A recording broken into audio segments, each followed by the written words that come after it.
a huge, massive, huge congrats to friend of the show, Davina McCall, and her new husband, Michael Douglas. Yeah, the couple reportedly got married last week after a short 3-month engagement and a small ceremony with just 10 guests. Now, it comes after, as we all know, a really tough time for them both after Davina's brain tumour surgery and her breast cancer diagnosis. Now, it's Davina's 3rd marriage, so it did get me thinking about the various marriages that we have amongst all us women. What do you think? Well, you do love what I think, Cole, because you love me. Scares me. But I was going to ask, would you do 3rd time lucky? Are you starting with me? Yeah.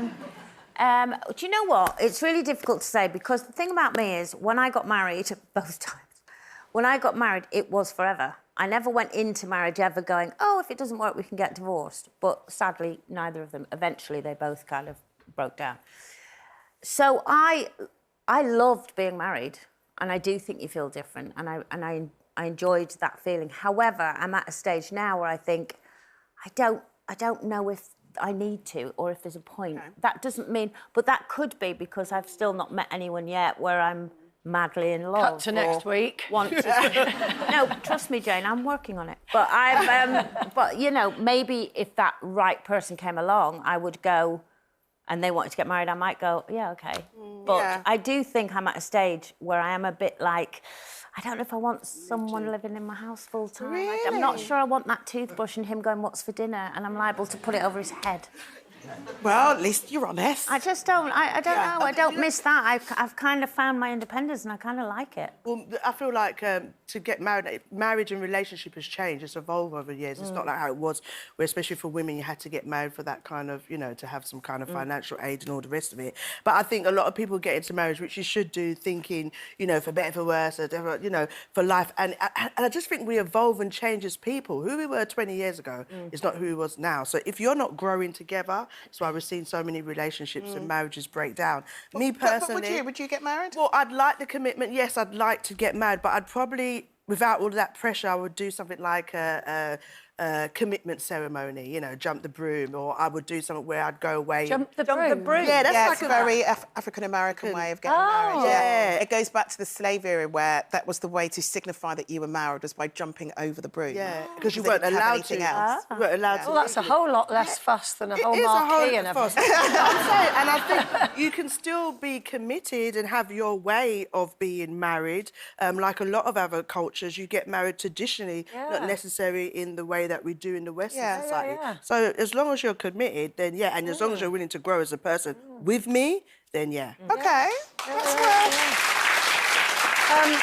What about you? We're just not married, are you? Yeah, and we're not really bothered about it. I mean, one thing I think we're probably really aware of is, should anything happen to either of us, the tax implications of us not being married. I think there are a lot of couples of our age who have been, you know, together for decades, you know, 20 years, 20-odd years or what have you, who have decided to very quickly, you know, grab 2 friends, go down the register office and get married because they are thinking about the fact they're getting older. Yeah, because that is what your sister did, wasn't it? Yes, they've been together 47 years or something, and then 2 years ago decided we need to get married. Because would you do it again? I probably not. I mean, in my head, I kind of got married once, and you know, and it lasted a very long time until it didn't. But yeah, but I think I'm with you really. I kind of would think, well, for me, getting married was like building a life for somebody. You know, obviously we had a child together, and if I'm not doing that with somebody, I'd probably just like, yeah, I might do a commitment thing or. Yeah. But I'd quite like to have separate houses forever. Yeah. Oh, having your own space is very underrated. Right, from lifelong commitment to something a bit shorter. It was the surprise Showbiz romance of the summer, wasn't it? When Pamela Anderson and Liam Neeson appeared to be dating while promoting their movie, The Naked Gun. Now, Pamela has revealed, if you must know, Liam and I were romantically involved for a short while, but only after we finished filming, adding that they had a romantic lost week together at his home. Well, that was Judi, by the way, for anyone that didn't realise. It was Judi going, oh. So therefore, I have to come to you first, Judi. Yeah, Have you ever had like a lost week? I love that for them. A lost week where there's no phone calls, you're cutting off the phone, you're phoning at work sick. You're just... I mean, I think, I'm especially because they are older, you know, I feel like it's really important for us to engage in these moments that make us feel alive again, make us understand passion. We need it. I think your soul needs your ankles to be grabbed, right? Your foot to be held, like, your soul needs it. And I think, I'm glad some of you don't understand. You know what I mean? Like, I'm not being funny. Look, they work hard, they've had families, they've been married or divorced, whatever. They had a connection, they didn't hurt nobody. They lived their best life for that week and they feel good about it. Why not? Go and have your Yeah, definitely. I hate that saying of, are you know, ever too old for a fling? No, I was too young back in the day and too aware and worried about what people would think if I had a fling. Whereas nowadays, at 60, I don't care what you think, I am having a fling. Yeah. Oh, yes, Cole. Yes. So would you be up for, like, a festive fling? Flings ain't what they used to be, I reckon.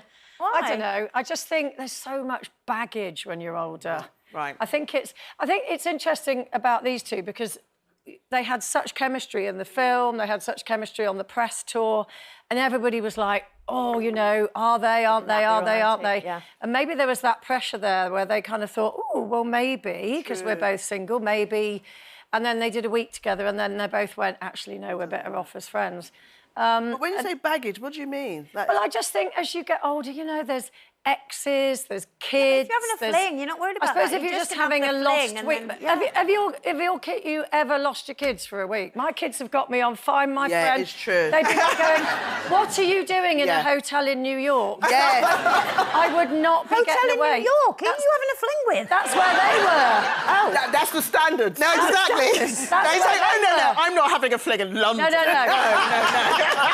That's where they were. I just replied so I'm to them. just They saying. did that to me, but I just replied because they were talking like, she hasn't answered, I bet she's doing this, I bet she's doing that. And I said, yes, I'm doing exactly that. Now leave me alone. Oh, wow. No, they are. One time I came home late and my son was on the stairs looking at me. Yeah, Where have you see? been, Mum? There you go. Hold on a minute. Had my shoes in my hand and everything. I was like, listen, go to your bed. Yeah, no, no question. But you didn't have your house bra on then.